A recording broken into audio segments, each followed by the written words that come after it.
All right, we are here. First episode in 2022, episode 25, 24, 25. Yeah, I think so. So we have Brian, Sammy, and we have our friend Justin here joining us here from Cisco. Looking forward to kind of having a conversation. We have a few topics we want to go over. So first off, guys, welcome back. Hopefully you guys had some good vacations, some good relaxing, all that kind of good stuff. And we're ready to rock and roll and keep this podcasting thing rolling. So how's everybody doing?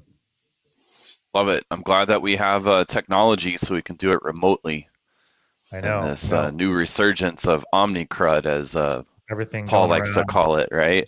Right. Exactly. Round 3 here. That's right. It's the hybrid workforce. We're just talking It about is, this yeah. recently, Yeah, right? it's hybrid work. So it works it's for here to stay. Works for podcasting or like your typical day job, right? Exactly. Exactly. So right on. I don't know. Is there a certain story you guys want to start with? Is there one that kind of tickled your fancy on what we were talking about, or I don't know, Brian? I think that crypto miner one with Norton 360 actually kind of that's I call it a boomerang a little bit, but it was some great points that were brought up that we were just chatting with pre-show about that one. So I think that's a good one to chat with. Yeah. So why don't you maybe kind of give us a little scenario for our users listening about kind of what's going on with that, and we'll just we'll start there. Yeah, well, my first thought is this is old news or whatever, right? But then you start reading into the article of what's happening, and Norton's 360 is actually turning it on, and you have to basically opt out of it to some degree, if you will. And then they take 15% of what is mined for their own as a quote unquote gas fee, if you will. So I think that's kind of interesting from that standpoint. So you buy a product that has software on it, and then you have to turn around and pay a fee to use this. So that really the whole SaaS model at a different level, if you will. So you're paying a fee already, then they charge you a tax on the Bitcoin. I don't know. I guess I'm struggling with this one a little bit. I'm at double taxation. Well, it's yeah, crazy. exactly. You have a security software, okay, that's supposed to protect you against, say, cryptojacking, and it essentially installs cryptojacker like legally on your PC or Mac. Legally in air quotes. I'm going to use this whole, massive network for my own advantage. Like, it's just the craziest thing. Like, it makes no sense to me. Like, why would you even comprehend this? It's like they're talking out both sides of their mouth, right? It's like, hey, we protect you, but yet there's look at this cool new crypto. Look at this cool new thing here, over here. Right. Well, the justification is, well, you have to opt in. But then, of course, if you do opt in, getting rid of the software is a cumbersome and annoying process. So it's not quite so easy to get it off there. And I think that's actually one of the main concerns here is it's just so schemy, right? It's not transparent. And that's what's really hurting the brand here. Is it's, you're supposed to be protecting us from these threats, but it seems like you're performing some kind of malicious action here akin to what hackers and attackers do. So not a good look. No, it definitely doesn't help the whole brand. I'd be curious to know like who in the product management was like, this is a good idea. Let's go ahead and do this. Yeah, well, I guess they saw that demand for GPUs and they're starting to try and capitalize or monetize on that. And 15% from millions of PCs is that's quite a bit of coin. Yeah, it'll turn a new profit line for them, right? A whole new line out of that. So are they even publicly traded anymore? I don't remember.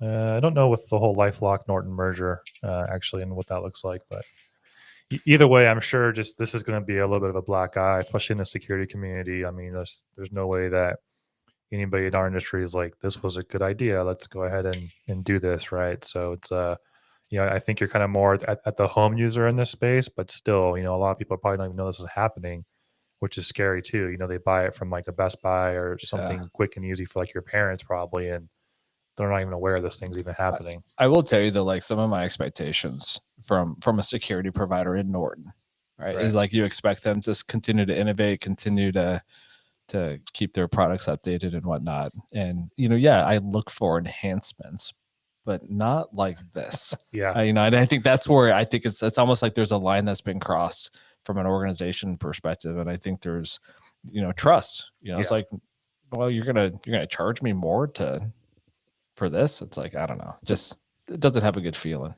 Yeah, it's just not good overall. So we'll see how this one unfolds, and I'm sure they'll have to revert back with another patch to become opt-in or make it easy to remove at some point, right? So, but I think crypto in general, we're going to see a continuing trend in 2022, and I think today market, just not to go too crazy, but it is down right now, but still, crypto is such a hot topic across the board, so it's not going to go anywhere in today's terms. And from a security side, we still see it in ransomware payments and this and that, so it's not going to go anywhere.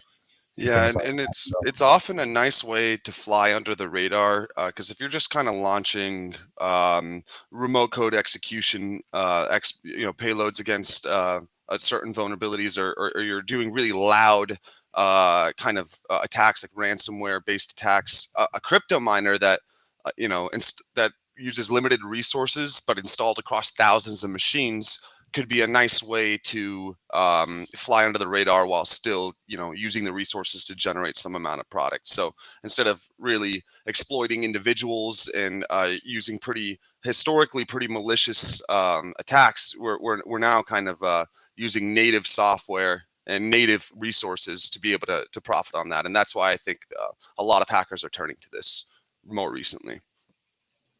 Yeah, I think one of the comments I read on this was like, like what's next, like Norton botnet or something like that. Yeah. Right. It's just kind of comical, like where that's going to go. Yeah, so. I think they could take a page out of Microsoft's book for that one.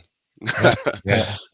Well, they That's are true. publicly traded, and their stock seems to be holding its value in this massive sell-off that cloud and security stocks have just gone through in the last couple of days.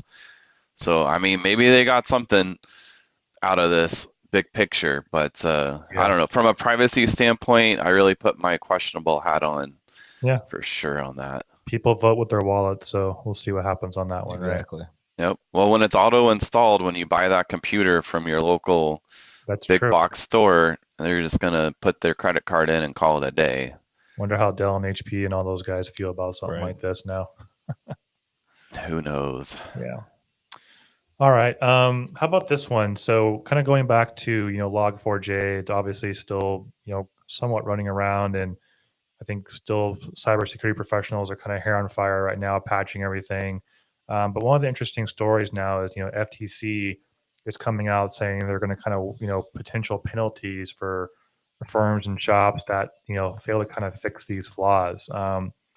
We've kind of spoken about this stuff before in other, large scale where like the FBI was going in patching Microsoft 0 days, and now we have kind of fines coming out. So, this to me raises a lot of questions about compliance and governance, and I don't want to say overreach and compliance, but there's a lot of interesting things that could kind of fall from this one. So I don't know, Justin, maybe I'll start with you on like what are your kind of thoughts on something like this and where things are going to go. I think from a business perspective, I think organizations are gonna be on one or two sides of the coin. Are the penalties more significant than the cost of security, right? Because I think that's what it's just like the last topic, everything comes down to a financial perspective. And if the penalties are cheaper, then I don't have to do it, then I'm not going to do it. That's kind of the mentality, right? So, I'm not one, like, I'm a believer that obviously like vulnerability should be patched and just in general, right? Sure. But I think some of the bigger concerns that I have of like the why aren't you, right? And again, I think it's brand awareness. Like for these organizations that are like, I'm not going to do anything, right? Yeah, penalize me. I'm like, I don't want to do business with you, because if you're you're not willing to patch, then I'm not willing to do business with you. Yeah. And so there's kind of that who and how I do business versus the financial side and all these different pieces there. So having the FTC come in and do, and enforce penalties for those organizations not patching, like I support it. Now, is it, does it cross the line from a government perspective? I don't know. Like that, I think that could be a whole podcast topic right there. Right. But I think organization needs to do what's best for their consumers. Yeah. Right. And that's just my belief. And if they have vulnerabilities, they need to fix them. Simple as that. Yeah, that's a good point. I mean, I think, what we're going to see is at the end of the day, like you should want to do the right thing, right? And patch and obviously fix. And, sometimes it's a matter of, hey, I don't have resources to maybe fix it in like 30 days, but I can fix it in like a month because I have all this other stuff, or Sure. 2 months, whatever. But to your point, I do think we need to look at whether it's fines or enforcement, but have not so much maybe black and white. But I do think that as security professionals and even just as a business, you want to do what's right for your customers and show, hey, I'm trying to do the right thing and build a solid product or offering and things like that. And it kind of instills that awareness. And even now, as more B2B kind of consumers and supply chains are working, you want to instill that confidence in your upstream customers as well. So whether it's fines and whatnot, I do think we want to move towards something of the goal of actually solving the problem and things like that. So it's kind of maybe a sledgehammer approach, but it's at least something to kind of get at. So I don't know, Brian, what do you think? You're pretty big into the compliance side of things and governance. So Yeah, so one, I think we need a overarching policy that's cross state lines, right? So like interstate commerce type of model, we don't have that in the United States today.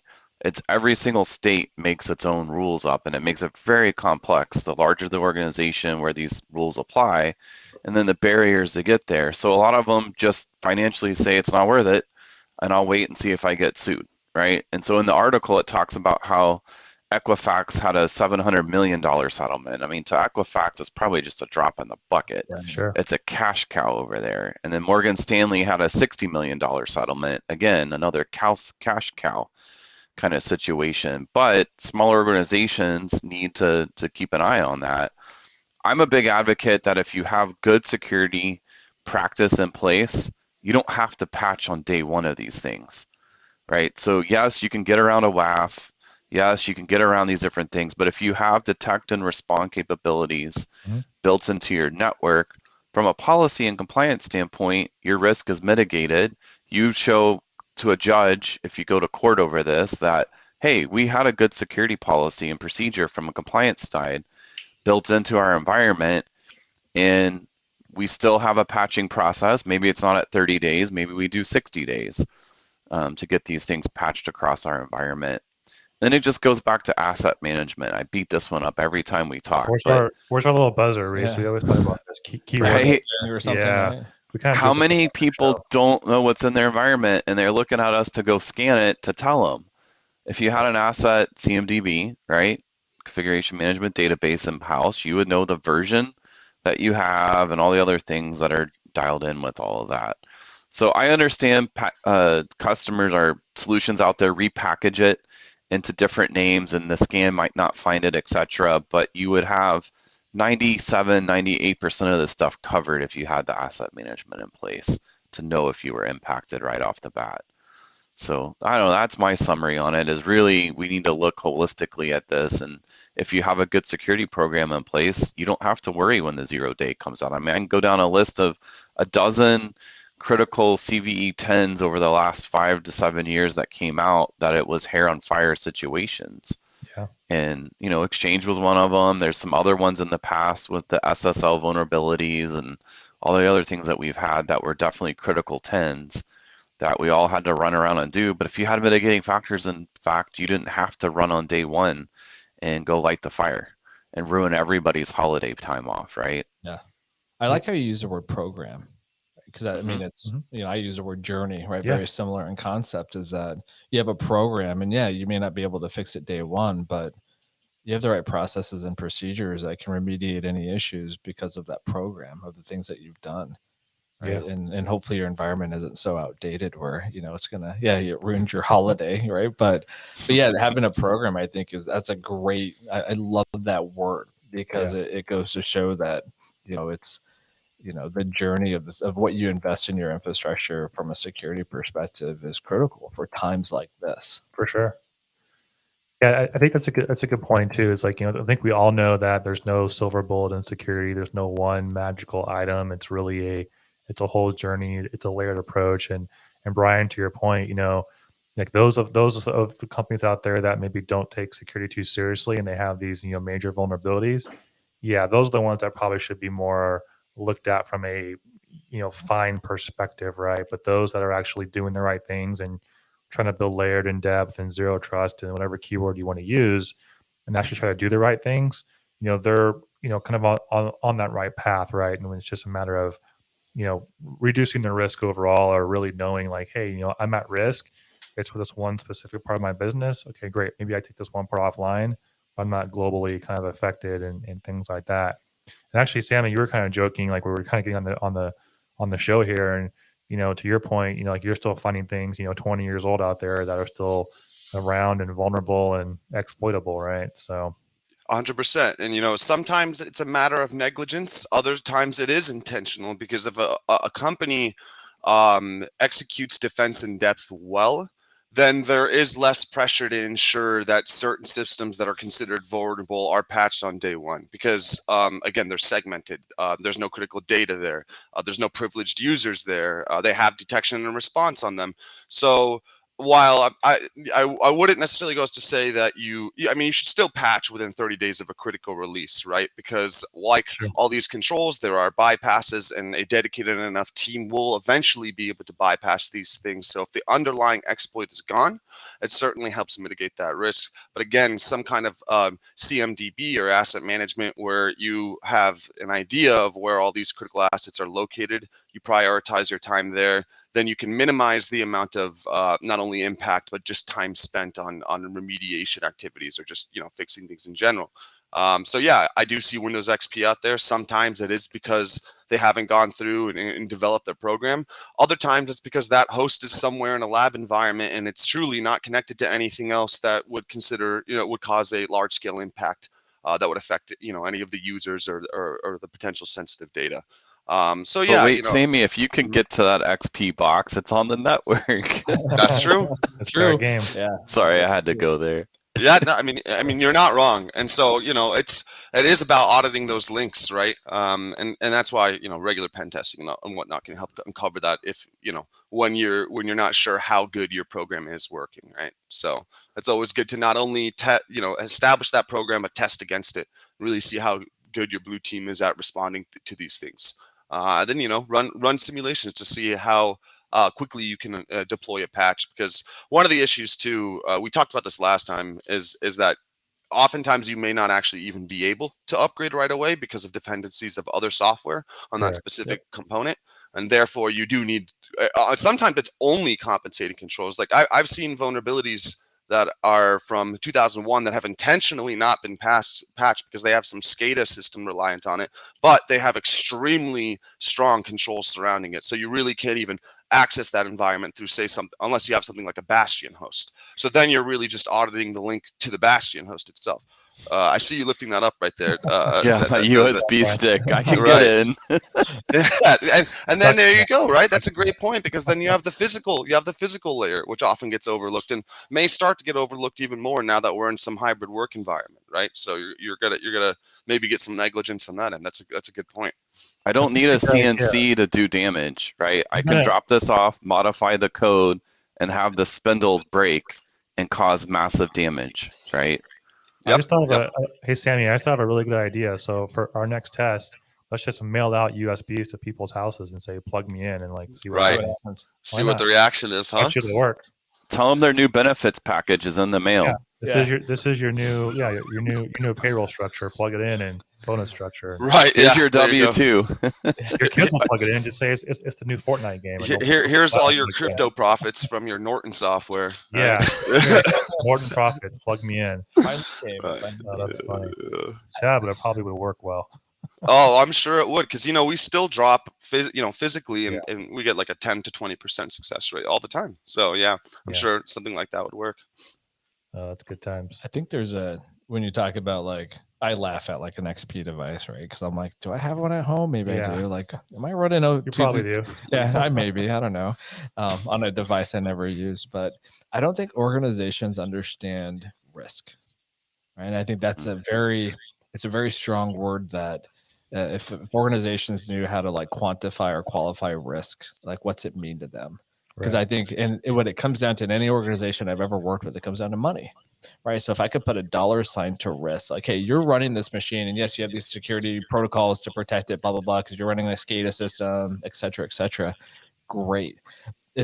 But what's the risk of what if something happens? And you're willing to spend the money to remediate that risk, right? Insert, you know, the Log4j and everything there. So I think if we, you know, if you look at going back to the FTC penalizing, like if it can't be cookie cutter, that's one thing. Correct. Right? It has to be based on like what's the potential negative impact, and make it worthwhile. You know, if small organization, small number, large organization, large number, or something along those lines, right? But there's a risk factor, I think, that needs to be considered, and then exposing those risks, like doing pen tests, as we were talking about. You know, that they identify flaws. You know, what are organizations willing to spend money on doing one of those types of tests to see what it uncovers, and then what are they willing to spend in order to remediate what is found. So yeah, that's a really good point. Something that we see often too. It's like people don't want to. I mean, this is kind of just true in general. Like they don't want to pony up the budget until something happens. You have a compelling event, or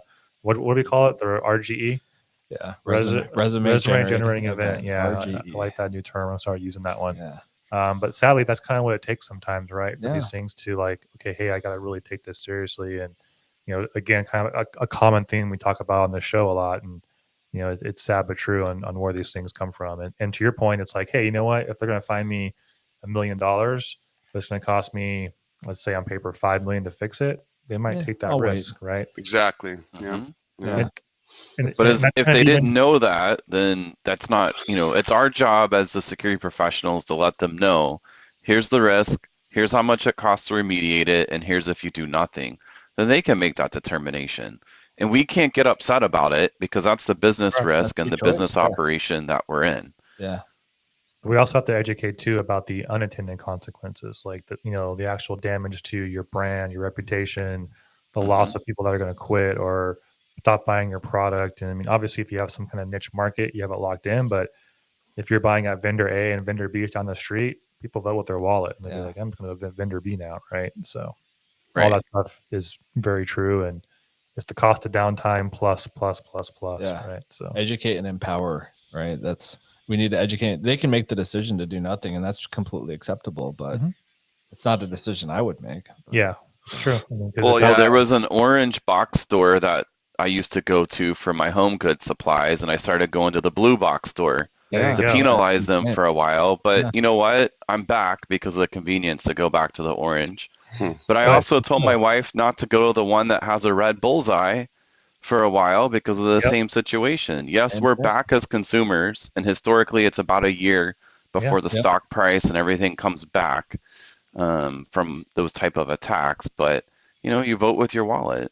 That's absolutely correct. Very true. Yeah, it's almost like you need some stringent matrix that almost quantifies the dollar amount per, you know, user impacted or whatever it is. So that way the cost of something like that is more than the remediation efforts. Because so long as remediation efforts remain more expensive, I think client, you know, customer data is not a priority. Unless, of course, you're being impacted, like, say, something like compliance, where you're no longer allowed to do business with certain entities if you don't achieve a certain level. So it's, I don't know if that needs to be arbitrarily inflated by, say, some third-party organization, or if that, you know, the way that is equated needs to change so that fundamentally remediation is not cheaper, or is cheaper to do.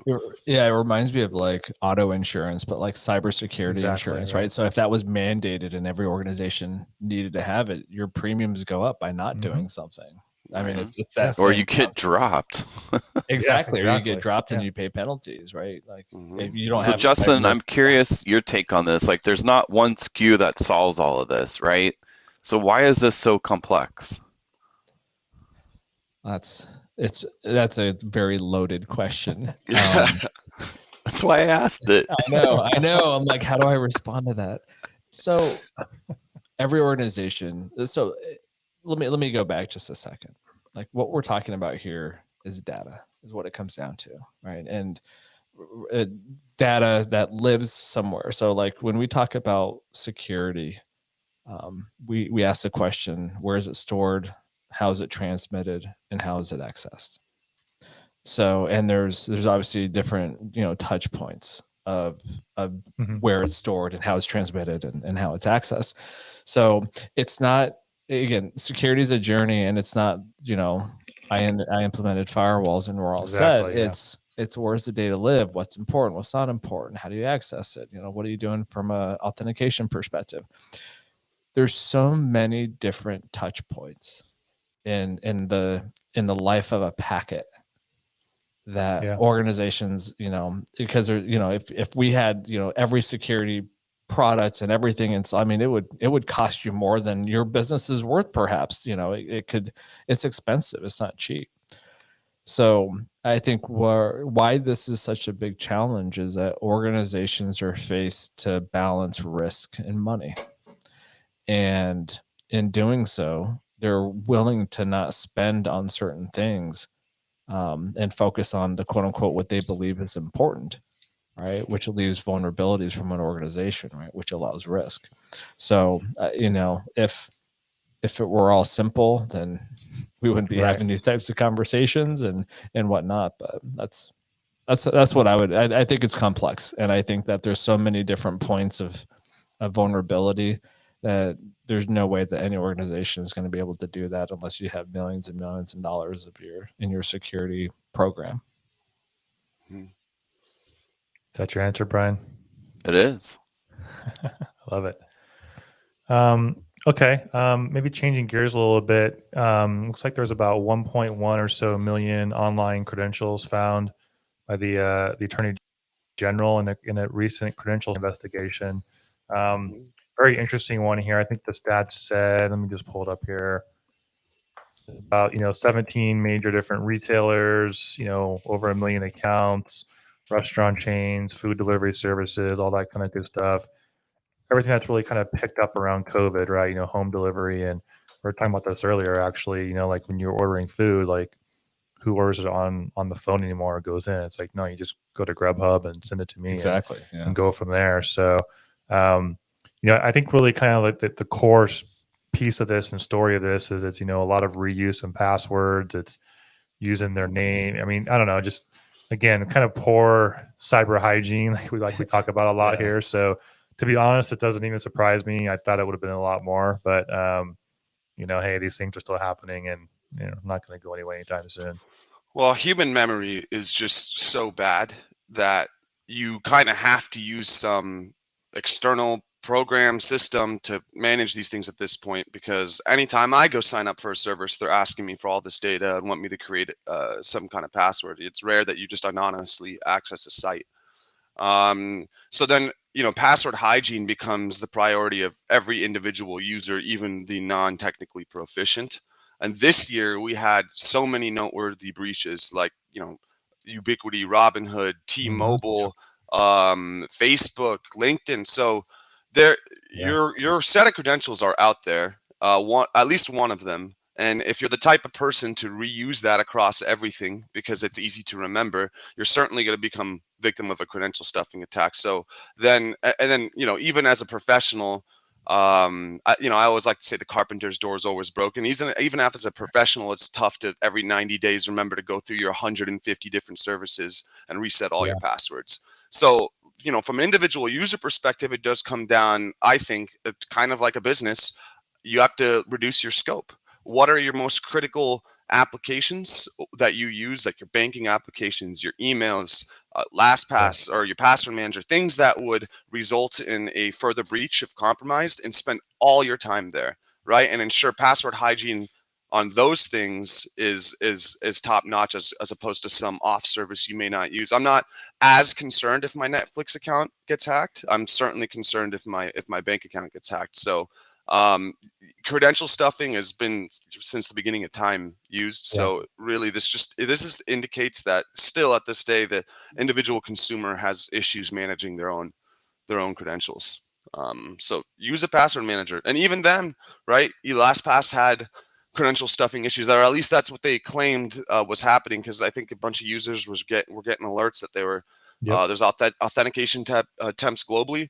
If it was credential stuffing, it just shows that people aren't even using strong passwords on their password manager. So at that point, it's like, well, I hope you at least have MFA enabled. Is it so, because you just riddled off like all these different, Facebook, so on and so forth. Is it so numbing that no one's paying attention? That's my concern. Because honestly, I have all the different tools and different passwords, so on and so forth. And I continue to get notifications of like, hey, this password's been compromised. I'm like, oh, okay, got to change this one. Yeah. And yes, like you said, Netflix, who cares? But I still want to do it because I don't want someone to, to access my stuff. But is it so prevalent now that people are immune to it and people just don't care? And like, oh, I'll just deal with, is it the same mentality of like, it won't happen to me? Yeah. Right. And, I don't know. Well, yeah. I do think there is a little bit of that because, even if your data gets compromised and you're in like a database of like a million different users, your user has to be selected by this, or your account rather has to be selected by this malicious actor as the target for the compromise. So I think that, say in the past, your data got breached in Equifax, nothing happened to you. Right. And so your guard's down because last time your data got hacked, nothing actually happened. But the reality of the situation is maybe you just didn't get picked yet. Yes. Because right, exactly. So in the future, when somebody's algorithm goes and parses through all this and autonomously tries to authenticate to all these different services, that's when you're going to get screwed. And things tend to happen 3-4 years later sometimes in security. Like Log4j, they knew about that in 2016 at Black Hat. So, but in 2022, 2021s, we're getting compromised. So yeah, Equifax may have happened. Your data may have been breached. Nothing happened yet. But surely it will in the future. And that's the mentality that it's like almost like it has to happen to you before you really start to take it seriously. Yeah. You don't believe it till you see it. Type of exactly. Thing, right? Yeah. I was chatting with my brother-in-law, like he's in the security profession as well. And we were telling how like our spouses are not going to be happy if anything were to happen, because my brother-in-law was like, in order to access the Xbox. Oh, right. Like he's like, it's two-factor authentication, right? It's a thumbprint or facial recognition on the phone in order to get the password and but most individuals aren't willing to go that far based on what's important. It's like, oh, it's just the password that I use. You want to sacrifice convenience for security. Exactly. Sometimes. Right. And that's what scares me the most. Yeah. So I'll never forget this keynote that I went to where the presentation, the guy had his credentials up on every single slide, and he had the direct link to his email on how to get there. And he's like, go ahead, get in it. Like, I don't care, right? And so his point is for all the people that tried, he had multi-factor authentication enabled, and they weren't able to get into the email. But it was so impactful across the whole room, the fact that he would leave his credentials up there, which I'm sure was, I hope, unique just for that one device. Exactly. You never know. You never know. But, it's kind of like that LifeLock guy that was running around with the social security number and all the... Wait, LifeLock, Norton Cryptojacking? Oh, not again. Full circle. I had to bring it back. Yeah, full circle. We had to bring it back. But, I don't know. To me, like, it was so impactful across the whole room that you could see the light bulbs going off of everybody else. That when those type of demos and things go on where they're like, go ahead, get in my account, go read my email, and then you can't because you can't get past two-factor. And, at the end, he showed his phone with all the notifications that had come in from all the people that were trying to get in. So it's like, watch out, dude, we'll go knock you down and get into your phone with your thumbprint, because it was back then before Face ID was a thing. And we'll let ourselves in. Yeah, I think it kind of always comes back to the basics of cyber hygiene, right? So like, we're big advocates of, hey, if your service supports 2FA, MFA, turn it on, right? I mean, anything you do, like your banking, your social media, your healthcare, almost every major website like that now has some type of B2C type of enrollment. Great, turn it on. For those of you in IT that use password managers, LastPass, great, go turn it on. And to your point, at a certain point, like it can be kind of frustrating, like, oh, like this password expired, I got to log in and I got this code and put this code in. But at the end of the day, an extra 5 minutes of frustration.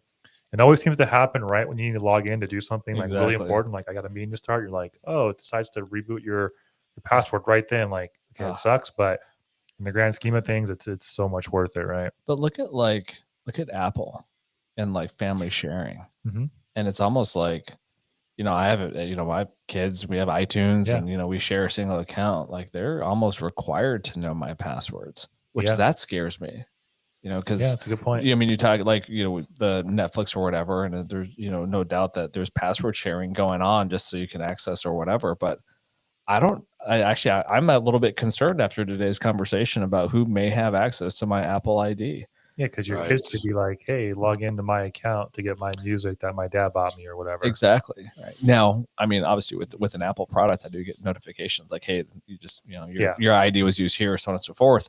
But it's concerning because it's almost, and maybe it's a generational thing of just the willingness of like, here's my personal information, and even if it's Netflix, not that that's not a big deal, but you look at that article, it's like, let's try this bank and see if it's the same username and passard. You never know. I mean, you never know. It could be a bank you used 10 years ago and you forgot about, like, all right, cool, maybe I'll log into this thing. Yeah. So and I think your point about oversharing is, that could be a whole conversation in itself, because people just in general, I mean, we talk about it on the show all the time, like oversharing social media to like extreme details. Like it's like we can use this to build a profile and actually probably guess your password at that point, or birthdays and dates and anniversaries and all those questions that like those are used for a reason. So scary stuff out there. Very scary. Yeah, I always think about that as well. That's one of the things that keeps me up at night, is what risk am I exposed to unknowingly via the people I'm around, in their devices and their hygiene. Like if I have people on my network that are not patching or are opening funky emails, they're exposing me. So that's something I certainly think about all the time, is what kind of data sharing am I having with the people around me, and are they practicing good hygiene? Because certainly you can be compromised through indirect exposure, right? So yeah, I love that. That certainly keeps me up at night. So it's funny you say that. Like, it's kind of an interesting story. Is like one of my actual best friends I've known since like before first grade, known like my whole life, right, and vice versa. And this was a couple of years ago. We were joking one time. I forgot the conversation came up, but like all those security questions they ask you, like where you grew up, what was your first pet's name, like he knows it just as well as I do. So like that person could easily log in probably and guess my stuff, and vice versa. And I was like, wow, it kind of makes you think like maybe you shouldn't even put the right answers on those things, right? You should do some kind of code to it or hash almost to change things up. But again, these are things that people need to kind of be mindful to from a security first awareness mindset. So I thought that was interesting. Actually, I did. I don't remember what it was, but I did that exact thing. Is I changed the answers, and my wife tried calling in to do something with the account, and she got the answers wrong. Yeah, because she got them right. Well, yeah, she got them right. Yeah, so they were wrong on what was submitted. But it's that point of, there are individuals in your life that know everything about you that could potentially use it against you. So. Yeah, like Sammy, he knows everything about me. So. Like Paul, he looks it up in the payroll system. Yeah. Sorry, I had to get it in the podcast somehow. It's all in my airboxed Excel sheet, actually. Yeah, that's funny. Hilarious. Air gapped, rather. Airboxed. So I think the last one we can wrap up with is another healthcare breach, South Florida. That's like a Broward County. There's too many details about this yet, but here we go again, right? We're kind of off and running. Looks like it happened at the end of last year, essentially, but I do think we're going to kind of continue to see an uptick in these things, like we kind of talked about. Healthcare is such a prime target based on what the valuable data is, and then with the whole let's just say touchy climate around COVID and pandemic, and people are already on edge from that whole side of it. Hospitals are already kind of overrun, and especially right now, people going crazy with COVID tests and trying to get things done, and the healthcare system's already kind of been beaten down, and unfortunately, I think this is going to be a continuing trend in 2022 here. So it doesn't surprise me at all. When I first started in IT, I made the comment, I'm like, it's just IT, it's not life or death. And they're like, yeah, unless you're working for a hospital. Yeah. And I was like, oh, touche, right? And I've always had that mindset of like, it's cost of downtime. However, it's like in this example in South Florida, like not having access to patient information, prescriptions, medications, so on and so forth, that's life and death. Yeah. Right. So it's not only like the monetary piece is almost easier than risking lives of your patients. So you go back to your comment about like what someone's, data and their prime thing from a hospital perspective, it's, physical people, right? Just as much as data. So to your point, it's extremely serious, right? And, like healthcare is something that, it's a high target, and it's, it just gets a lot of abuse sometimes out there. And it's, unfortunate, like it is a high target because, people's lives are at risk. And just imagine if you were going into a hospital for something and it's like, hey, we're going to pen and paper. I mean, the prime example is, down here in San Diego, one of our major providers had to go to old school pen and paper for like, what was it, 2 weeks or something like that, Brian? when they had Maybe the even issues. 3 weeks. Yeah, it was a while. Really scary stuff. Wow. Yeah, and not to mention hospitals and just healthcare in general are notorious for having these kind of like one-off IoT devices with unique configurations that in a way do provide some level of security through obscurity, but often these things also provide hackers with a way in through obscure 0 days and whatnot, because it is this kind of weird one-off IoT device that maybe people don't know about. Like if it's a pacemaker from a certain brand, and they're not regularly pushing out patches and you're not regularly applying them, that can be a really easy way in for an attacker. And healthcare is just notorious for having these kinds of like unique systems. So that's another thing to consider. So if you have you're right, if you get, it's one thing to get client data, but to get into a pacemaker, which is physically connected to somebody, that's a whole other thing you're dealing with.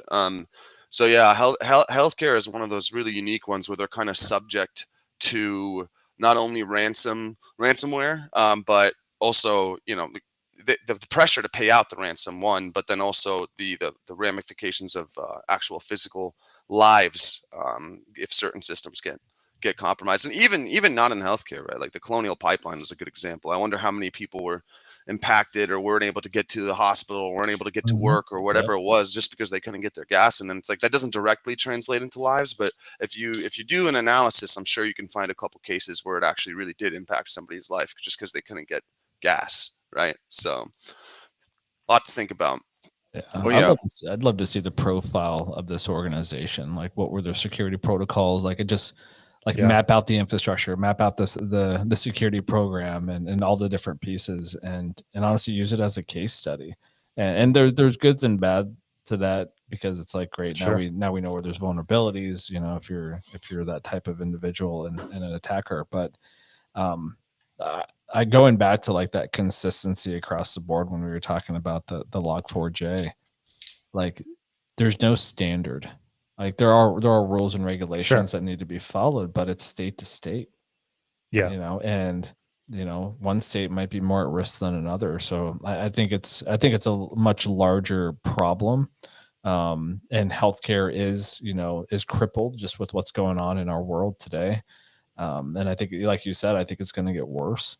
But it's unfortunate. And 1.3 million were impacted by this breach.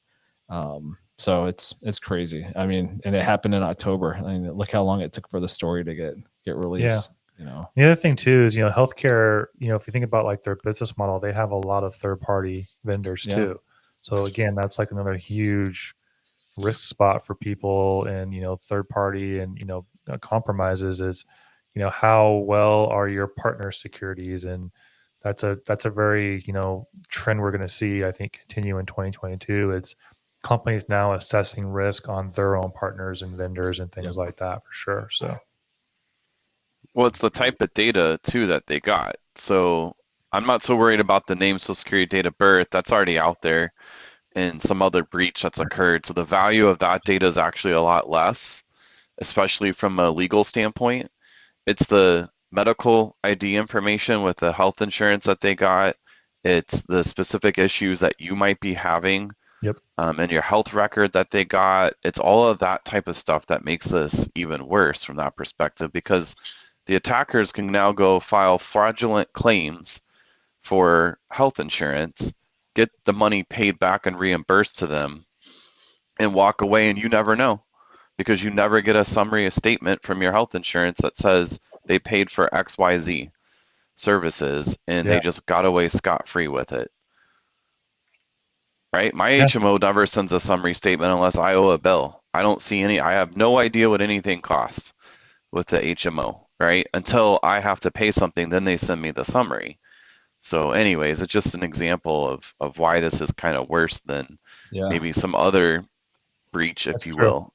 See, the unintended consequences kind of also, like you're Yeah. saying, of like what's really happening like under the hood.